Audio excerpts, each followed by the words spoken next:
Hey, welcome, guys. It's time for Bollox Talks and Tangents. We're about to get started. We're talking about, and Lenny's over there trying to figure out how to share a show again. Still. But we're talking about postal service. We're talking about different stamps, timeline of those things, different delivery services. We got a lot of content here, Lenny. Even though you brought props, I did. and you have less written down than you normally do. I know. So I'm a little concerned. Even though you still haven't found the show. Look at the hat I have on, Lenny. Look at the hat I have on. Well, I was looking for the shirt. Yeah, I know. Okay. So that's how you can find the show. But I appreciate you guys joining us. If you would, please share the show. If you like the show, definitely share it. If you don't like the show, share it to your enemies.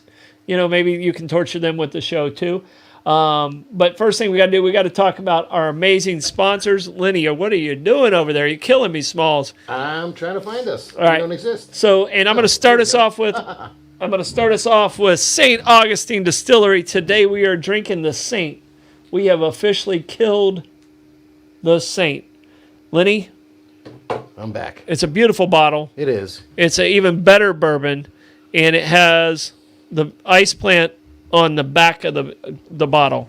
It's one of my favorite bottles that they have over there. And it's heavy, too. Got a It nice crown cork to it. Yes, Beautiful. It's, Cheers. It's beautiful, and it's good because you can fit quarters down in this one. Oh, nice. I like that. So it makes for a great piggy bank. So it has... and you can drop it and not going to break. Yeah, no, it'll break your foot. Well, that's true.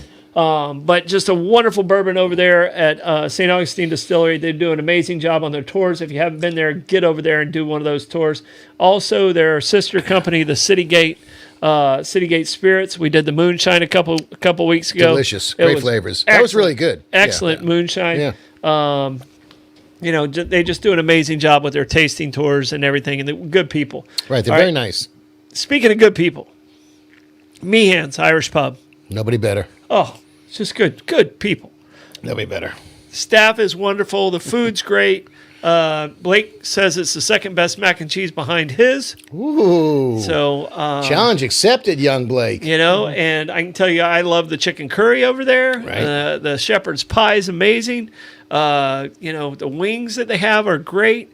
It's hard to find anything I don't like on that menu. It's just too good.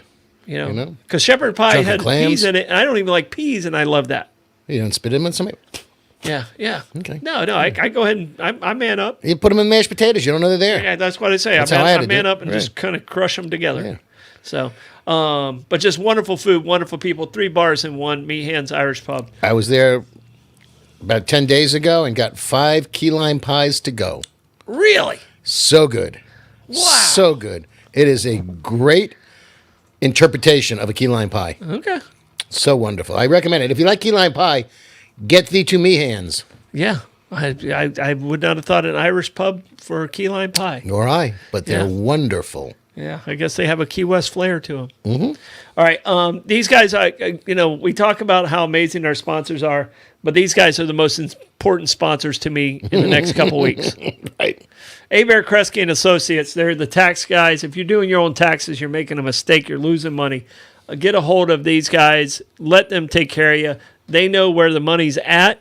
They know how you can keep your money legally and not get in trouble with the IRS. I just mailed my documents to my accountant in New York today and got chided for going, it's going to be here on the 8th, and that's not a lot of time. I said, I'm not worried. Mm-hmm. Said, I'll just move money in case I have to pay. Yeah, in case you got to pay. Yep.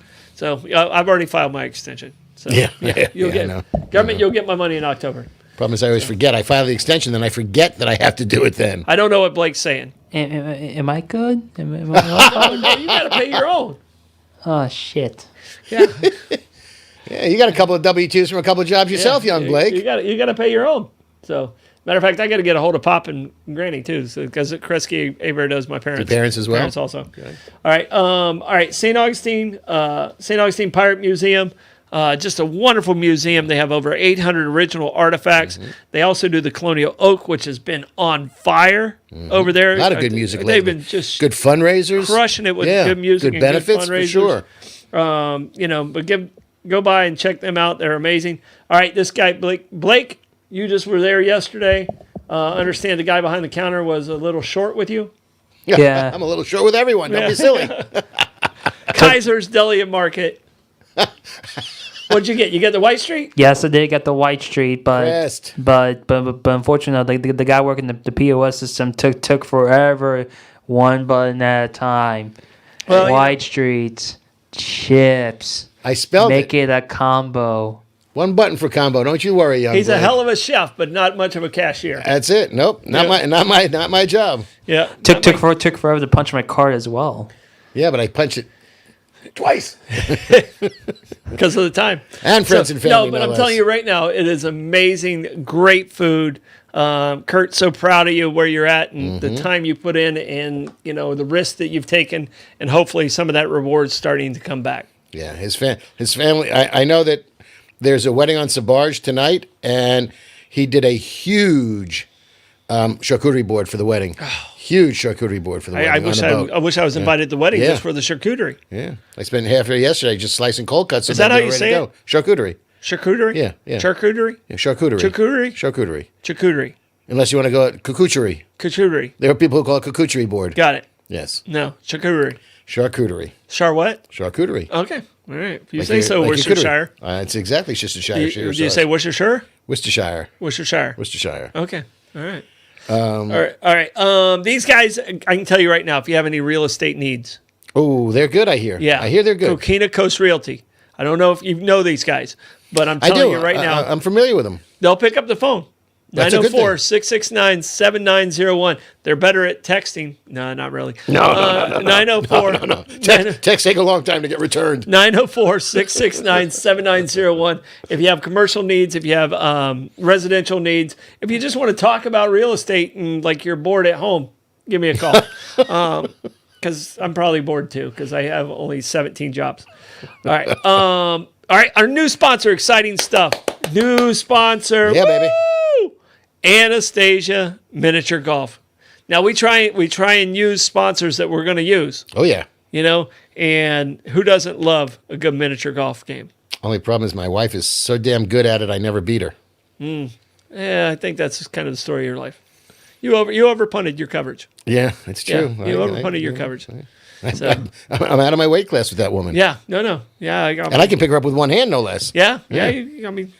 But we're so excited to have them and, right across the street's Kaiser so we can get a charcuterie. We can go play some miniature golf. Yep. And we're set for the night. Oh, yeah. And they have beer and wine at Anastasia Miniature Golf. Ooh, that's nice to know. Yeah, a lot of people don't realize that. And Kaiser's Breakfast is catching on, too. Yeah, are they? Good. Oh, yeah. Good. Yeah, It's good Jay's doing a great job. And she's, knocking it out of the park. Good for her. Yeah. So we should have a Bollox Anastasia Miniature Golf Tournament. Ooh, I'm liking that. Yeah. I'm I liking think that. that would be fun. Yeah. Yeah. And you have to do I'm on Julie's team. yeah. I know a ringer when I marry her. Yeah. No, I can tell you this. Rebecca's extremely competitive. Yeah, I noticed. But I think I might be the most competitive person I know. Really? Blake, what do you think? Yeah, I agree. Yeah. So I don't like to lose. I don't like to be proven wrong. I don't mind losing. There's a distinction there. I can't help but be proven wrong because I'm proven wrong a lot. Yeah, and I'm. But I'm not as much. afraid. I'm not afraid to be proven wrong. Okay. So that's kind of one of the endearing parts of me. I believe. You know how many hills I've died on that I shouldn't have? Oh, so many, so many. Oh my goodness. I've laid beside your corpse.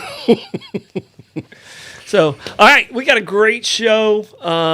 Just want to get you guys started. We're going to do one word origin each or phrase each. Sure. And I'm going to let you go first. Well, because of the theme this evening, I decided that my word origin will be the word origin of snail mail, which has come into the common lexicon now. People know exactly what it is. It's using the United States Post Office and putting something in a mailbox or bringing it to the post office, putting a missive in an envelope and sending it off to a friend or loved one. So like a birthday card as opposed to a text or an email, which has replaced a lot of paper mail. But the word came about in 1982 is when it first hit lexicon. So 1982. before email. I think it was right around there. When did email start? Yeah, I think it was in the 90s. Huh. So Interesting. Because I thought it would be a direct relationship to that because email was fast. Well, it had or to be. It had to be faxes. after Al Gore. Yeah. So- invented the world and the internet. So the first electronic mail ever was in 1971. Got it. But Okay. let's see. But common When usage. did it Right. become common use? Right. I mean, I'm thinking AOL. 1971, when two people had computers and they were the only ones who could email each other. It was like IBM to the other IBM Yep, tech. yep. So it's like, Watson, come here, I need you. Yeah, And he was in the next room. It's a phone Right. call. Yeah. Yeah. So Blake, while Blake's looking that up, so it was 71 was the first, email, but it came into being in 82. 82, the term was coined, and it basically meant a slower mail than an email, and and the definitions are contrasting it with emails and electronic mail, and it's in the lexicon. And now people talk about it all the time. Snail mail. Well, the funny thing is, I mean, you remember when we had dial-up, so you could. Oh yeah. You could either be on the computer or be on the phone. You couldn't do both. Right.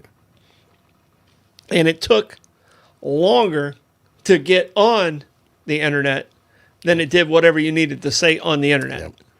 So, And right. Show of hands, who misses that noise? yeah, no one. Let's Absolutely. see. CompuServe came out in 1978 with electronic mail. In 81, they renamed it to email. Okay, so 81. So it's about snail mail and email came out about the same time. Okay. But I mean, when was like AOL? Because I mean, I just with me, AOL was kind of my first thing. Yeah, I never had that stuff I got a computer because it was easier to type on a computer like a word processor, and that's what I use my computer for. Mm-hmm. I'm still, obviously, as you all know, not overly computer literate. What? Yeah, it's surprising. I heard isn't it? about your It's great surprising. service at the POS system. Well, that was better than he believes. Trust me. Okay, all right. That friends and family can be eradicated just as easily. Just saying. Yeah, but if you're not friends and family, who can pick on you? It's hard, right? First of all, and second of all, a lot of our customers, fortunately, are friends and family because there's a lot of repeat business at Kaiser's, and it's justifiably so. Kind of a little confusing though, because he had some literally family in on Wednesday when I was there, and his wife's cousin looked at me and said, "You look an awful lot like Kurt." I said, "Yeah, he's my stunt double. I'm his stunt double. Nobody knows where we are at any point in time." Yeah, no. And I love this because I forgot completely about this, but Heather just brought it up. Remember when you waited till 9 o'clock so it was free? Yeah. So you didn't have to pay for like Right, the long service? distance, yeah. Like you don't remember that? No. No. Yeah. That did not exist in your email world. So But real quick, so it's a little blur, but you got mail. That was recorded in 1989. in Okay. 89. Yeah. So. That was what? That was AOL, right? Yes. Okay. And then a movie with Tom Hanks and The girl Melanie with the Griffin? drinking, the girl with the drinking problem. Yeah, okay. Melanie Griffin. Yeah. So, and she's married to some other celebrity, right? Meg Ryan. Oh, that's Meg Ryan. Meg Ryan. Okay. Yeah, Melanie Griffin, I think, was married to Antonio Banderas for a brief period in time. Okay. I think. Yep. Melanie Griffin married in 1996, divorced in 2015. To Yes. Antonio Banderas. Antonio Banderas. And I don't know if you guys know this, but a lot of people tell me I look nothing like him. Really? Yeah. Oh, I'm surprised at that. Yeah. Yeah. Yeah. So, I mean, because I'm handsome. Well, it's the accent. That's what Yeah. confuses Yeah. him. You, Well, you- my you accent- you don't have the accent of My accent's way Puss sexier. in Boots. Yeah. Yeah. My accent's way sexier. Yeah. Yeah. The land accent's always like a go-to. Yeah. But Melanie Griffin has been married 4 times to 3 different people. Twice to Don Johnson. Yeah. Don Johnson. That's Sure. Dakota. That's Dakota's Yep. mom. Yep. Dakota's mom. And That's then right. and then once to Stephen Bauer, and then Antonio another Banderas. actor. Stephen Bauer played a lot of bad guys. Stephen Bauer. He was an actor. Played a lot of bad guys. Yeah. Okay. Yeah. Look up bad guys. You'll see Stephen Bauer. Yeah. Okay. Got it. Yeah, All bad right. guys. My word origin. Yes, sir. And I didn't just go through this and just say, hey, I'm going to rubber stamp this. But my word origin is rubber stamp. So I was like, okay, I want to find out where the term rubber stamp comes from. And it basically means, I'm just going to approve it. Nowadays, I'm just right. going to okay it. Right. All right. And in about 1881, the government started using stamps for approval of different things. And it was so easy to get stuff approved, you just rubber stamp it. So it became a very bureaucratic situation. Like if you wanted to move something through city government, you as a mayor, you understand, you rubber stamp things, but not you. No. Not you. Have you met me? I question everything. The bad mayors Right. would rubber stamp things. And that's when it became a term of just let it slide. It's the way government works, and rubber stamp. And sometimes I want things to be rubber stamped, like my building permits. Right. Let's get those done. Exactly. But I can tell you it goes all the way back to 1881 when the government first Civil started War, using this. And it was during Reconstruction. Government first started using this term and started using rubber stamps. And it wasn't until the early 1900s when it became a term where it was very derogatory in the legal system. I'm not just going to rubber stamp this. I'm going to see it through. Right. And so, but the term goes back to 1881, which is an interesting year because if you say it forward and backward, it's the same. Ooh. And nowadays, I defy anybody to try to find an ink pad for a rubber stamp. But you go to some businesses and receiving and shipping offices. As a matter of fact, you'll look and they'll see the whole rack of rubber stamps, each with a different designation. Yeah. Received, approved. Yeah. And then you got the little wacky one where you can change the dial to change the date on it. Yeah. And you got the little roller. The received date. Yep. Yeah. So, all right, we're going to talk about cool, baby. We're going to talk about Postal Service. We're going to talk about you brought in props. I brought in first day covers. First day covers. I didn't know what a first day cover was until today. So this is my first day cover I've seen. Okay. And explain to us what a first day cover is. And you probably brought in 20 of them. Yeah, some of them double sided. And I've got 2 books at home that are in like binders type of thing. Wow. Yeah. Well, it was my mother was my mother and I did stamp collecting together. Face. Like I knew you were a nerd. Yeah. Well, I thank my mother for that. I had no idea you were this big of a nerd. My mother encouraged my curiosity and interest in everything. There was nothing that my mother wasn't curious about. And that's a sign of brilliance, by the way. Being curious is a sign of brilliance. So I'm sorry I didn't get to meet your mom meet the brilliant. I am too. You would have loved the woman. To meet the brilliant side of you. She was great. Well, I got news for you. My father Did you get dropped as a baby? Tell the truth. No. Okay, all right. And my father, who was less curious, but equally as brilliant. The partnership between the two of them was magnificent. Yeah. It really was. Look, I haven't even said it in a while, but I continue to reinforce the fact that I am so fortunate for who my parents were, how they raised me, what they taught me, what they provided for me, and the lessons they gave me. A bunch of them stuck, not all of them. Yeah. But most of them. Yeah, but and it sounds like you and I were raised in completely different families. Yeah. I remember dating a girl in college, and I challenged her to go to my house and find something besides the TV guide that had more than 30 words on it. Your house, I'm sure, was filled. Well, but my parents were educators. They were both teachers. They were both teachers, filled with books and sure. and And when she got there, she was just like, "You got to be kidding me! There's no books in this house. Wow, there were no books in my house. Not even one with pictures. Not even ones with pictures that I saw. Okay. Besides the ones I bought and purchased. Right. Those were the ones that were under your mattress. Under my mattress. Right. Those are the ones under your mattress. That we didn't talk about. No. But I got it for the articles, obviously. But no. So we were raised in completely different. Yeah. But I got great life skills. Sure. Blake was raised in a more educational based. Conventional? Right, okay. I wouldn't say it's conventional. No, it was not conventional. Yeah. But look at you now. We have an Asperger's and an autistic siblings. We have a redneck from the land and a Puerto Rican gypsy mom. Yeah, right. That, and I who's the scariest of them all? I don't think she love you, Rebecca. I really, really do. No, not Rebecca. No. We're talking about my mom. Oh, yeah, there you go. Gina, his mom. Actually, she scares me more. Yeah. Rebecca doesn't scare me as much as your mom can be scary at times. But she, no offense, Gina. Extremely educated. Mm-hmm. So he was raised in a different. So we got 3 different generations of learning, and all of us still end up okay. Yeah. I think I'll give you better than okay. Yeah, yeah. Better than okay. That's why there's a lot of different ways. What is it? What's the saying? More ways to skin a cat. More than one way to skin a cat. Oh, we're gonna have to use that one next week.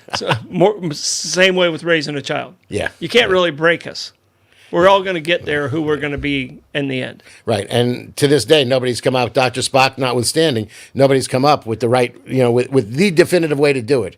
Mm-hmm. It's a feel as you go. And I'm speaking as a person with no children, but very childlike. Mm-hmm. You feel as you go. Yeah. You got to trust your judgment. And, each child's different too. I mean, Blake and his brother are completely different. Mm-hmm. Rebecca and I have Maeve now. It was a completely different personality. Mm-hmm. But I mean, it's a unique experience and a learning experience, and you learn as you go, being a parent too. Right. So but it's the most beautiful learning point of your life. Mm-hmm. So, a lot of people don't understand it. They see it as torture sometimes, but it is my best teachers have been my boys.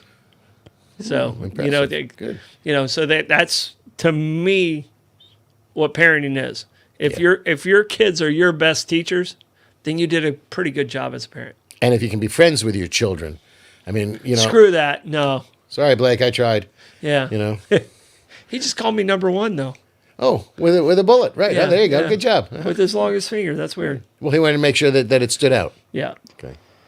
So, all right. So it's time to get into your.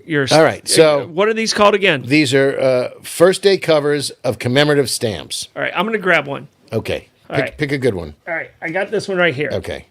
So it is 100 years of progress by the women of America. Okay. All right. 1948. All right. And it has Elizabeth Cady Stanton. Mm-hmm. And the stamp on it shows 3 women. It looks like. I think Susan B. Anthony. I don't think she's on here. No? No, I'm going to let your eyes might be a little better than me. It shows Stanton, Mott, and I'm going to let you read it. Okay. See, right-hand corner. Well, but it's not Susan B. Anthony. I thought it was going to be Susan B. Anthony, but it is not. It's Lucretia Mott, Carrie Catt, and Elizabeth Cady Stanton. Yeah. No Susan B. Anthony. Nope. And this was issued in Seneca Falls, which is where the Women's History Museum is, I believe. There's a Women's History Museum in Seneca Falls, upstate New York. But that's where women's suffrage was promulgated. I guess that was where Elizabeth Cady Stanton was from, possibly. So they tried commemorative stamps. Stamps came out in 1847. The post office started creating postage stamps in 1847. The first commemorative stamps were issued in 1893. 1847. 1847 for stamps. Okay. Commemorative stamps, as opposed to just regular postage stamps, came out in 1893, and they have been run amok since then. All right, so and I don't know if you know the answer, and we probably should have show prepped this. Do you remember what the first commemorative stamp was in 1893? I have no idea. Blake, can you possibly look that up for us? It should be easy to find. While we're doing that, the very first commemorative stamp in 1893. I wonder if it's the upside down Jenny was early too. That was just a screw up. Right, but it was also a commemorative stamp. Could have been a Jenny because they didn't have airplanes until 90. Oh, all right. That's 1903, good right? Boy, that would have been very prescient of them. That would have been impressive wow. if it happened in 1893, an upside-down plane that didn't get invented until 1903. That's like my favorite bench on the corner of Michler and 11th Street. There's a bench there that somebody adorned with a little bit that says, if you believe in time travel, meet me here last Wednesday. Ah. I love that. That's beautiful. It's so clever. It's so clever. So beautiful. It's almost as beautiful as this bourbon. Isn't it nice? All right. Nice. So it's saintly. So they issue them from a post office, and you can get one sent to you, and then they postmark it first day of issue. So these are all canceled stamps from the post office, and often the post office is in the area or is directly related to what the issue for the stamp is. There's one from Dwight Eisenhower that's in Abilene, Kansas. If you would, just reach in and just grab something random. But real quick, look up at the screen. Okay. What do we got? That's the first commemorative stamp? Yes. Who is it? Ivanhoe? Columbus. Huh? Columbus. That's Columbus. Really? Oh, That's what I do, Chris. the murdering guy. Yeah. All right. All right. So There's another one in Christopher the back, Columbus too. was the first commemorative stamp in 1893. Yes. All right. So we had an Italian who defected to Spain who murdered Everybody. thousands of people. Right. Yeah. So the one. Good start, post office. Yeah, Good start. yeah. But that Well, was. they weren't politically correct back then. But there was actually multiple commemorative stamps with like different denominations. So the one I just popped up was a $5 one. Columbus was $5 Yeah, so all the more in 1893. Impressive. there was a 1 cent one, a 2 cent, a $1, and a 5 cent I can see, and also 5 cents. But all of them have Columbus somewhere on it. Oh, okay. All right. Lenny, I'm going to tell you this. You gave me the most boring one you've had in the entire packet, but it's okay. This one is a season greetings from 1964, first day of issue from Bethlehem, Pennsylvania. Pennsylvania. So it's a Christmas one Christmas, from yeah. Bethlehem. Right. All right. On the backside, it is honoring Stuart Davis in fine arts. Do you know who Stuart Davis is? I do not know who I Stuart do Davis is. not. So I had a friend in Long Beach named Stu Davis. and it's a 5-cent stamp, and both sides are from 1964, and they're both 5-cent stamps. Okay. All right, what do you got next? Well, this is the women was 48 and 3 cents. Youth month, nah. Yeah, we already did that one. Right. Well, here's a pretty one for you. Pretty one. Here, let's see if we can show it. Oh, that's nice. It's a nice mosaic.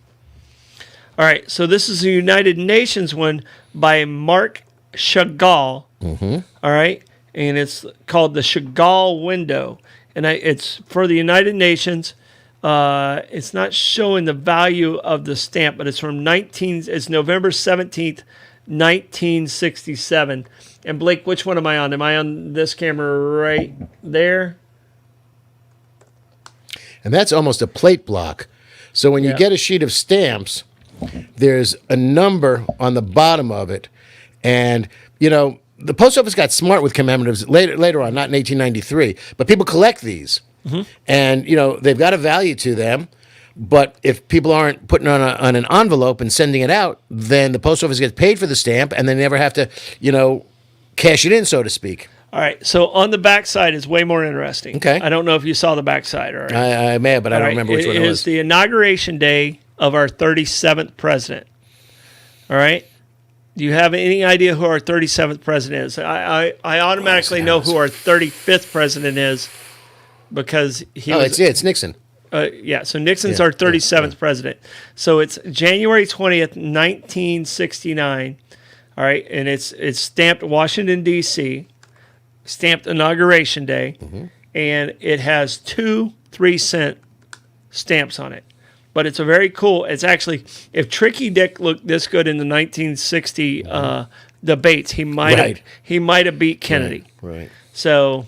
well, that's what I'm fascinated about is because you look at I've got some of these that have you guys can't really see 2 that. and 3 cent denomination, then they go up to 4 cents, 5 cents as they get later into the 60s and 70s. You know, the denomination goes up, and I get a kick out of it because now we have forever stamps. Yeah. So you could have bought forever stamps when they first came out, and they were probably, I don't know, were they 36 cents if I remember correctly? Something like that. Now they're 63. No, now they're 68. Woo! It was 66 all last year.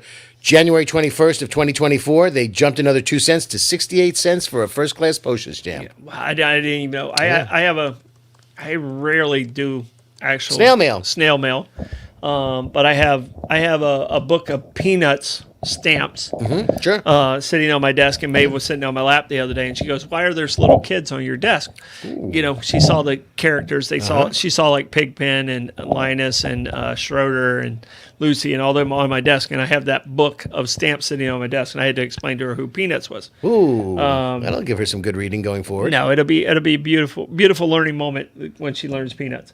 But you know, she didn't even understand what a stamp was. But Right. you know, it's not a part of her norm. It's like Blake. I remember Blake when he was 8 or 9 years old. I told him to roll up the window, and he was looking for the button. And we were in my nephew's truck. All the cars that Blake's ever grown up in had automatic windows. Wow. He had never rolled up a window until he was like 10 years old, and we were in your Uncle Anthony's car. And he was like, "What?" He thought it was the coolest thing in the world.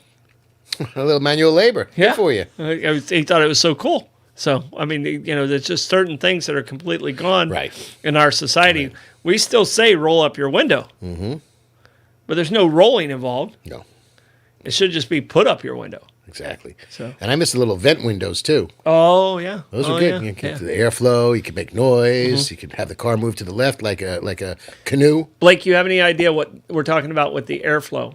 Like the little flaps on like on the outside that you can open up. There was a little triangle window. Yeah.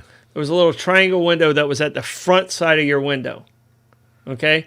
And what you do is you'd kind of push it halfway open and it would create a breeze. Right.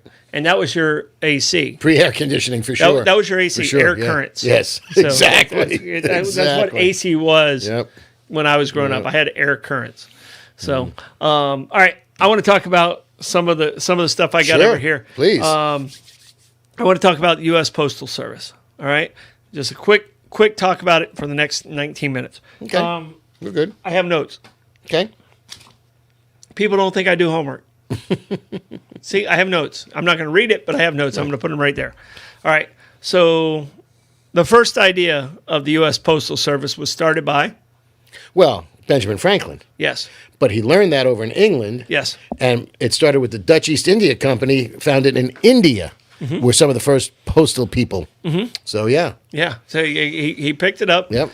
with his travels in Europe and stuff like that. But in 1775, I believe he was actually, excuse me one second, I'm sorry. I think he actually might have been a postal clerk or a postal worker in England at one point in time as well. well, I don't know. I didn't see that, but it makes sense that he might have been. Well, maybe but he Michael also Douglas will tell me. gave us our libraries. Yes. Ben Franklin was a scoundrel, but he accomplished a lot of things. Well, I'm looking forward to there's an Apple TV show that's starting up now. It's imminent of Michael Douglas doing a biopic of Benjamin Franklin. It's serialized, so it's episodic, but it's Michael Douglas doing Benjamin Franklin. It's going to take a little while to get past that it's Michael Douglas, but I mean he's a very good actor. Don't misconstrue my intention, but he doesn't look like what I think of Benjamin Franklin. Yeah, I mean, makeup does a lot of things, and we you'd be surprised. really don't know. We really don't know exactly what Ben. Hey, I saw 1776, the movie and the show.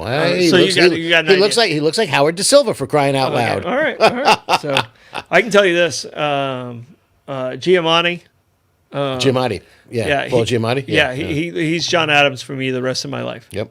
So just it's the next time I imagine anything, Giamatti's John Adams. Also talented. Saw the Holdovers, and I just watched a movie on the plane coming back from New York this weekend, and it's called Gunpowder Milkshake. If you don't mind violence, it's a fun movie. Very, very feminist, woman strong, but he was in that too. All right, Not a good guy. U.S. Postal Service. So our very 1775. first postmaster was Benjamin Franklin in 1775. It came out of the Continental Congress in Philadelphia in 1775. Do you know who our postmaster general is today? Yes, I do, unfortunately, and I don't know why he is still there. Louis DeJoy. Louis DeJoy is our postmaster, and he's the first person who did not rise through the ranks. Right. He was a political appointee. He had nothing to do he with was the a post political office. appointee by Trump. Right. He came from the business world. Tried to break the post office too. Well, here's the thing people need to really get a concept of. Government and business. Everyone says, "Oh, government needs to run more like business. Government needs to run like." You hear like government needs to run. No, it's never going to work. Right. It doesn't work like that. It purposely doesn't work like that because if government ran like business, there are a lot of failures in business. Yes, sir. There are more failures in business Certainly by people who want to become the government, as a matter of fact. than there are successes in business. Right. I've been very fortunate. Like if you have one success to every 5 failures, you did really well in business. And that's about my percentage. I'm average. You're about 20%? Okay. Yeah, I'm average on like my ideas. I'm like, oh yeah, I got this. I got this. yeah. I've gotten better over time. Right. Okay. Where like I understand business plans and stuff like that, and I calculate and I go, okay, this is going to work. This isn't going to work. And I've gotten better, and that's why I'm a much better consultant than I am Right. now than I would have been when I was 30. But we don't want government to run like business. No. It will not work for us because business changes too quickly for the public to accept. Okay. Okay, and I'm not saying that as a negative. I think our country is built on private-owned small businessmen that become bigger businessmen, but government doesn't work like business. Is where I'm trying to go with this. Louis DeJoy. Right. All right, revenues last year for the U.S. Postal Service was $79.32 billion. All right, huge number. The net income for 2023 for the U.S. Postal Service. All right, revenue $79.32 billion. Net income negative $6.48 billion. Now we talk about Trump being such a huge billionaire. That is 2 times his worth that we just lost in 1 year. In 1 year with the U.S. Postal Service. With his appointed postmaster at the With helm. his guy who said we should run things like a business. And you know how much Louis DeJoy gets paid for this failing business? Oh, I bet it's over $1 million. No, it's only 300 and some odd thousand The $. job's not worth it. He's got. I He can tell you, gets. I He can gets tell you right 300. now. He gets 300K. If he doesn't get over $1 million, job's not worth it. No. He's somewhere. He in the was making mid-300s. way more money in the private sector. Hope he was better doing that than he is doing the post office. He was. I guarantee he was. So, but it's crazy. They have over 235,000 vehicles. All right. Yeah. All right. The gas bill alone, the fuel bill for the U.S. Postal Service, and this goes back to 2009. I couldn't get a more recent number. It's still. All right. The fuel bill for 2009 was $444 million. All right. And that's a commodity that fluctuates. So you really you have a budget and you plan on what your fuel costs are going to be, and then you get a wacky thing that happens, and all of a sudden the price of gas goes through the roof. Yeah. So it's absolutely crazy. It says the fleet is notable in that many of its vehicles are right-hand drive, and the arrangement intended to give drivers the easiest access to roadside mailbox. So they have more right-hand drive vehicles than anyone else in the United States. Right. We can sell them all to England and make a good profit. Yeah. Turn them into like tiny houses. It'll solve our homeless problem. Exactly. All right. And they can be like mobile homes. All right. Here's something I did not realize. All right. Standard, and I have to look. I just read this today. Right. All right. And I haven't seen a postal truck since then. Standard postal owned vehicles do not have a license plate. Interesting. Now I'm going to have to look tomorrow. Do you ever think of that? No. I didn't even think of that. No. These vehicles are identified by a 7-digit number displayed on the front and rear. Okay. But they don't have a light. I never noticed. Even like federal government cars have license plates. Yeah, You said exactly. Government, Police cars, U.S. yeah, government, everything, or state of Florida, or St. Johns County. They have their own license plate. But I never realized they didn't have a license. I wonder if they have to go through a vehicle inspection. Not in Florida, but in other states Not in that Florida. have them. Right. Yeah, Which is also silly. I'm sure. But I think they would have to have their own private. Well, I mean, even with the county, we had our own inspections. I'm pretty friendly with my mailman, and to hear him talk about the vehicles is not polite. Pretty sketch. Yeah. So. All right. So, interesting things about the U.S. Postal Service. We started with Ben Franklin, Right. and now we have Louis DeJoy. DeJoy. Yeah. So, and he's only making $300,000 a year. 300 and change. Yeah. It's a little bit more than that, but It's yes. not worth that. I don't know if it's a tough job, but Podcasters make way more than that. really, Not this one. I was going to say we need to renegotiate. We need to Troy. get better sponsors. Yeah, absolutely.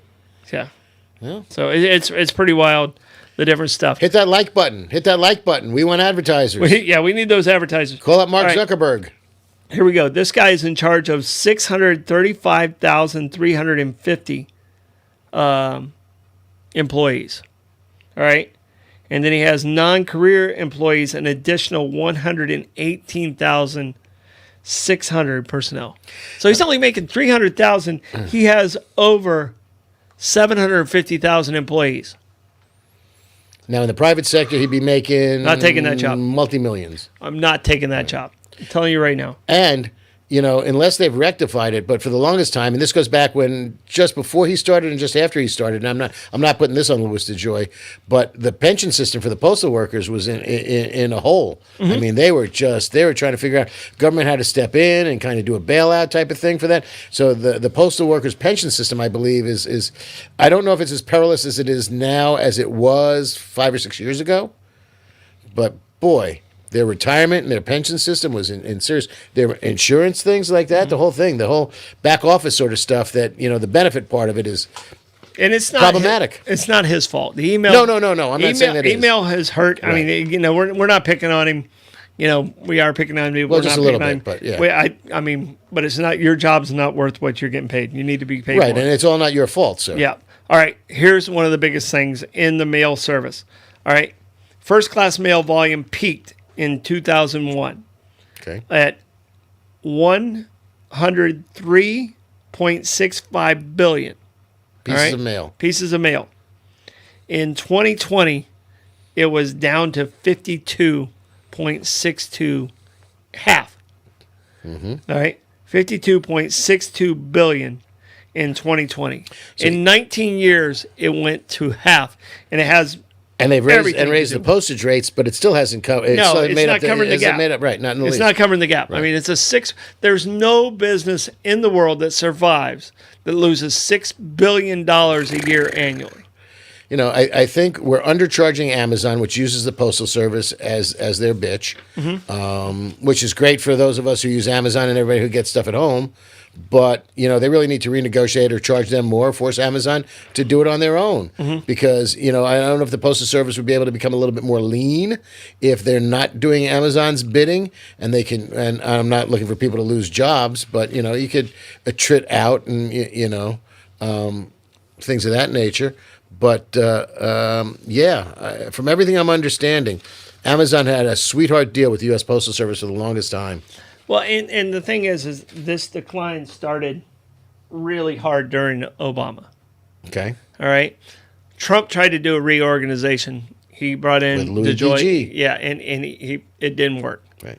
Biden in 2022 brought in a whole nother postal act in place.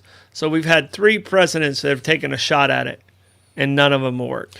See, this is where you need some retired, successful business person to come in and do it like, what is it? It's not junior achievement. What's the other end of it? Where you have retired business people come in and they coach you and they consult for you. That's what we need. A couple of those guys to come in and try to shake up the Postal Service and see what's going on. Well, and here's the funny thing is the Postal Service will not have as bad a year this year as they did last year. Because? Think about it. Oh, election mailing. Election. There you go. Absolutely. There's so much money Right. tied up in elections. Right. Like radio stations and TV stations Right. make so much more money Right. during election years than what they do any other time. Yeah, they knocked they knocked the personal injury lawyers off of the screens for a couple of minutes. Yes, they take them out, Right. and all of a sudden elections comes to the forefront. Right. But it depends on which state you're in. Because if your state's not in play, major parties aren't spending money there unless there's a tight race or Presidential something. elections are always Money is so tight these days. no, that, the PACs aren't tight.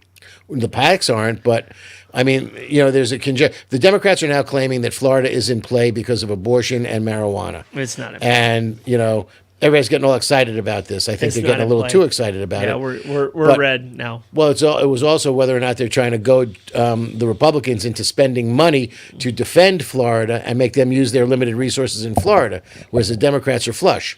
So we'll see what happens. It's not at play. Yeah. Do you believe as a Democrat you're a strong Democrat? I am. I'm more of a libertarian, and I float between side to side. Right. I became a Republican out of necessity to be in St. Augustine. But do you believe to get a county job? No, because it benefited my family the best. Okay. So- In what way? I mean, because of the policies? Because of the policies and the taxations in those situations. Okay. At the time when I became a high earner, Right. I was one of those horrible 1%ers. Oh. You know, but when I started He's ritzy. when I started helping people, Right. Well, there you go. Right. when I started truly making a difference, you Right. know when it was?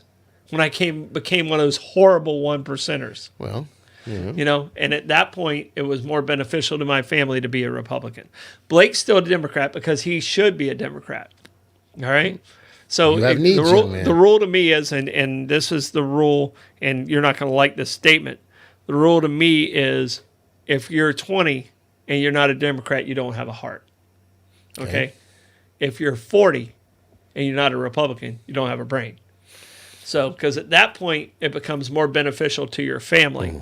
And to me, that was the number one criteria of where I was at and how I elected it is how it affected my family first. But that's how And everybody people are like, should. it's a very selfish thing. Right. But you know what? If everyone took care of themselves, we wouldn't need government. Well, that's a long way off. Yeah. But Yeah, you know, but we need government because Right. not everyone can and will take care of themselves. So see, where I grew up in Long Beach, which was a huge Democratic community, if you weren't a Democrat, you weren't getting a city job, you weren't becoming a firefighter, a policeman, anything like that. In the town of Hempstead, which is basically everything other than Glen Cove, the two cities in Nassau County were both Democratic, Glen Cove and Long Beach. Nassau County, and by extension, the town of Hempstead, which is, I think, the largest township in the country, quite possibly. If you aren't a Republican, they weren't answering your phone call. They weren't. You needed to. Plus, when D'Amato was in government in the town of Hempstead, there was this whole big pay-to-play type of thing, whereas if you didn't give 1% of your paycheck to the Republican Party in the town of Hempstead, man, oh man, you are frowned upon. Wasn't And that George became- wasn't George Santos a Staten Island representative? No, he was actually in Glen Cove for 20 minutes. They gerrymandered the district, and now he's dancing around. He wants to be on the East End, and I don't know how long that's going to fly because he's prancing out in Suffolk County now with his feathered boa and his fictions. He wants to fight against, I forget who's out there. I don't know if it's Lolota or whatever, but the district, Congressional District 1 is the East End of Long Island in Suffolk County. And he's thrown his hat in, and he's a third party. He wants to primary the Republican. And basically, you know, people are laughing. Yeah. You don't stand a chance. Yeah, but we'll say, but definitely think Florida's definitely like much more red, but still definitely think the two amendments that are going to be on the ballot are going to be passed. which one are we should talking bring about? people- You talking about the weed amendment? Both of And them. abortion. Okay, Both- the weed and abortion amendment. So both of them will get passed, but Donald Trump will win the state.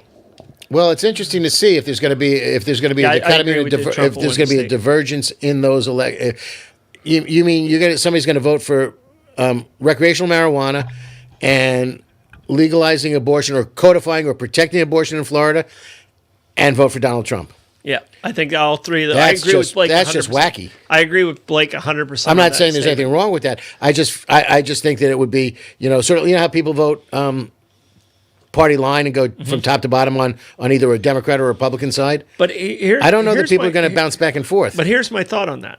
Okay, and I have a conflict because I'm 100% pro-choice. 100% pro-choice. Up to the woman and her partner. It's her body. Right. It's her decision, her body. I'm there with you. I got you. All right. Not for me to say. Correct. All right. So I'm 100% pro-choice on that. All right. I'm also 100% death penalty. Okay. Okay. Conflicting views. Which is All no right. longer a unanimous vote in Florida now. You can have 8 out of 12 can get you killed. Yep. Nope. I'm okay with that. Okay. All right. I'm 100% should have recreational marijuana. Okay. All right. Should. But or should have okay, recreational right, okay. marijuana. I said that wrong. Thank you for correcting. So I'm 100% for Okay, that. okay. All right. I'm also, there was used to be, and it's no longer, and thank goodness it's no longer a discussion. 100% gay marriage. Okay. I mean, sounds like a ridiculous argument, just 8 years away from that decision. All right. But how ridiculous does it sound Well- that we have to defend gay couples being allowed to be married? Right. All right. 8 years ago, I was probably one of the few people that was on public media that defended that in this region. A lot of other regions they did. Thank goodness they did. All right. But I'm also 100%, okay, we are overtaxed in a lot of ways. So I am so conflicted between those battles. And the three things that Blake brought up, I'm not going to vote for Trump, Right. but I'm also not going to vote for Biden. Please don't vote for Kennedy. He's nuts. Well, you know what? Vote for no- Vote for Blake. No, hold on. Vote for We have- Blake. there's a new candidate from Texas that might get my vote. Yeah. So there's this candidate, a 35-year-old Guy who math changed his teacher. name? Yeah, oh, yeah. Yep. Yeah. Literally anyone else. Right. Literally Yeah. anyone Anybody. else. Yeah. And I don't know if you remember Brewster's Million. Oh, yeah. None of the above. Yeah. Yeah, The candidate. exactly. Yeah. This election is such a none of the above election Right. that I See- just, and you know what? It's easy to say Kennedy's crazy. Well, he is. I mean, No. It's easy to make Yeah, that statement, but you can bears also it out. you can also say it about the other two. oh, no doubt about it. So Yeah. at least I don't know that Biden's crazy. I think Trump's crazy. I think Joe Biden is too old to be playing the game, unfortunately. Biden Kennedy's- okay. Here's my statement to you. All right, you're a Democrat. I used to be a Democrat. Here's my You can statement. come to back. you. They'll forgive you. No. Jesus. I have no problem voting on the other Right, side. I right, have no problem jumping to the Democrat if I believe in that human being better. Biden's been in politics for how long? Ever. Since 71? 72? Easily. All right?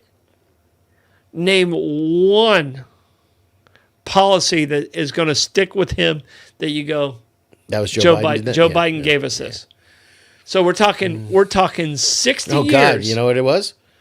50 years. Clarence Trump. Or Clarence Thomas. He I was think he was against Clarence Thomas. No, I think he was the chairman of the Judicial Committee when he got approved. Yep. I remember that. So Yeah. So Clarence Thomas is his Oh, God. one, That's a lodestone. his one great Where's impeachment when you need it for him? item. Interesting, though, because, just coming back to the point that Blake brought up, and I think it's interesting. I'm going to be intrigued to see how the numbers balance out. If the numbers for approval for or against, either way, if the ballot total for abortion and recreational marijuana, pro and con, totals greater than the ballots for either presidential candidate.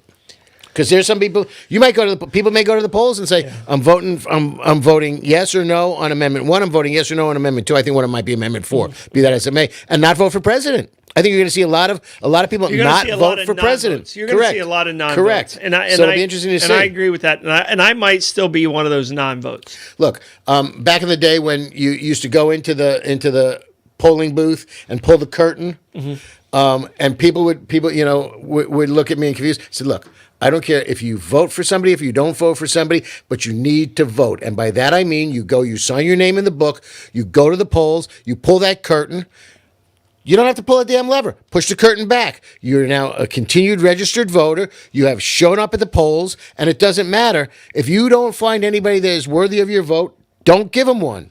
Whether it's anybody, Republican, Democrat, Independent. Look, until I got into government in Long Beach again, I wouldn't have been appointed to the Architectural Review Board, hence the Zoning Board. Ran for city, put on the city council, ran for city council, ran the government for a couple years. I was a registered independent until I had to change my registration to be a Democrat. And the other thing is the primaries. If you want to vote in a primary, you have to be affiliated with a party in most states. And we totally went off of where we're at with the Postal, but that's okay. That's why it's called Talks and Tangents, Right. and we're there. But a lot of people don't understand, and this is one of the things that I struggle with the most because I'm involved in so many local with the projects I do, Social and humanistic. and the relationships I have. People truly don't understand. The person that's president has less to do with your day-to-day life Absolutely than the correct. person that's your county commissioner Correct. and the person that's your city commissioner. Correct. Well, And people truly do not understand that. A lot of people are going to know who their president is. Mm-hmm. I would say 40%. And we have 7 to 10 people watching right now. All right. Thank you. A lot of them won't know who represents them in their county district. Right. All right. And yours and mine's Henry Dean. Okay. Henry Dean's our guy. A lot of people that I just said that to, I would challenge whether or not they know who their representative is in their own county. Right. And these are the people that set your millage, Right. you know, and your millage rate sets your ad valorem, which is your property taxes, which is one of the biggest things that hits you individually. All right. Income tax comes later. Yeah, That's, different animal. Right. All right. It's different animal. We don't have state income tax. So Correct. do you know who your state representative is next? Yeah, it's John Rutherford. Yeah, Well, he's my congressman. He's my congressman. He's our federal congressman. Is it Cindy Stevenson? Cindy Stevenson. Yeah, okay. And on the south side of the county, it's Paul Renner. Right. Okay. And your senator for this region is Travis Hudson. Correct. All right. A lot of people, that's the first time they've heard their name. All right. And those people have a bigger effect on what they're doing. Your mayor, you live in the city of St. Augustine Beach, is Dylan Rumrow. Right. My mayor is Nancy Sykes-Klein. Correct. A lot of people don't know that. Right. You know, and I can tell you, we go on the street right now, I would say 70% of the people we ask who the vice president is, they might not be able to tell us. Interesting. But the only thing I want to point out is that they've changed legislation in Florida that troubles me dramatically in the fact that they're eradicating and erasing home rule. Because you said, you know, your city commissioners, your county commissioners are much more involved in effectuating your day-to-day life where you live in your communities. But the state house, DeSantis and the state senate and the state legislature have basically emasculated home rule, which means that you within the city of St. Augustine or the city of St. Augustine Beach can legislate conditions for that geopolitical entity independent of anybody else because you're going to control your locality as you see fit for your population. And the state of Florida says, nah, we're not going to let you do that. We're going to tell you what you do, and you can't do anything about it. Airbnbs, zoning regulations, things of that nature unfunded. are all, an unfunded mandate. Unfunded mandates are the number one villain of local politics. All right, here I'm gonna do a challenge. We only have sponsors. We only have 2 minutes left. We're gonna hit our sponsors. How did we get so fast? I'm gonna challenge you and Blake. All right. Oh, I never win. Okay. Challenge you and Blake. No, you're gonna be a team on this situation. Nice, Blake. We're golden. There are five county commissioners. All right. Okay. I've already given you Henry Dean as one of them. That's the representative for our county commissioners right now. Ooh. All right. I'm going to challenge you guys to name 3 of the other 4. Well, actually, I'll make it 2 of the other 4. We got a Whitehurst. All right. Kristen Whitehurst. Mr. Waldron passed away. Mr. Waldron passed away. Blake, you got anybody? I'm going to say Krista Keating Joseph. Very good. Impressive. I did not see you coming up with that one. That's the representative out of Ponte Vedra. All right. Okay. You guys keep going. You guys are doing well. You got 2. I'd see if you can come up with a third. One's a woman, one's a man. Right. I know there's another woman there, and the other guy, you got me stumped. All right. Sarah Arnold. Huh? Sarah Arnold. Oh, you just looked it up, cheater. No, You looked it up. And she's a wonderful human being, but you looked it up and you cheated. Right. Hey. I know when you cheated, you cheated. And who's the other gentleman? Roy Alamo. Never even heard the name. Roy Alamo. Is he relatively He replaced Sid Walden. Okay, and he's running for that seat again. Okay. And that's going to be a tough race. Okay. So, you guys are very in tune with local government. I'm a political junkie. You guys are both very in tune with the political, but it was still a struggle. I kind of I kind of have to because some of the commissioner stories are part of the show prep for the story. Exactly. So I mean, even with you two who are very in tune with it, you struggle with it. Yeah, I don't know. 2 years ago, I could have told you the city commission in St. Augustine. Now I can probably tell you 3 or 4 of them. Yeah, In St. Augustine Beach, I'm sorry. I almost be better off in St. Augustine necessarily, but St. Augustine Beach, I can probably get you 3 out of the 4, 5. Yeah. I only know two in the city. Nancy Sykes Klein and Cynthia Garris. The 3 are a blur. Yeah. So you got one that works at Flagler, Blonder. Barbara Blonder. You have Roxanne Horvath, and you have Jim Springfield. Yeah. Okay. So Okay. I should know. There's 4 women and 4 a man? women and 1 man. Good for them. In the city of St. Augustine. I should have known Springfield. Go, girls, go. My bad. Yeah. So. Yes, you should have. Yeah. School district. Okay. So, ladies and gentlemen, scoring at home. guess what? We got to talk about Sponsors. our newest sponsor, Anastasia Miniature Golf. Go see them. It's a wonderful place. They just redid a lot of their holes. Oh, nice. And they have beer and wine beer there. and wine is it's a big wonderful, plug. wonderful thing. And they have ice cream at the end. Soft serve or dip? Loser has to buy. Coquina Coast Realty. Coquina Coast Realty, whether you need commercial or residential, give me a call, 904-669-7901.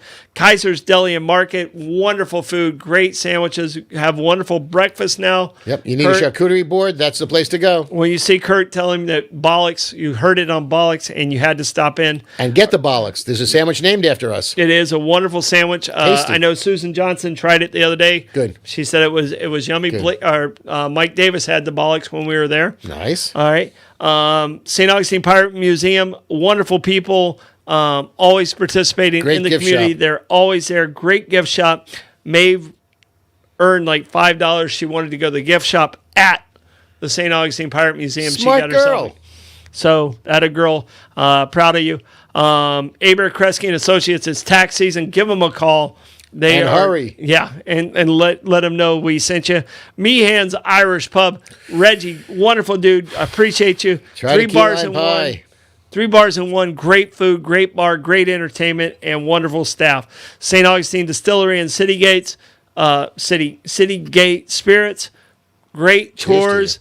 Go by, check them out. You're going to leave there. You're going to leave there with something that's going to make you happy. We killed the Saint today. Right. You know what? We're out of time. We're 2 minutes over. Simon Templar is dead. We have killed the Saint. All right. Thank you guys. Please share the show. Support our sponsors. And thank you, sponsors, for keeping us on the air. This is Bollox Talks and Tangents, and we'll see you next week.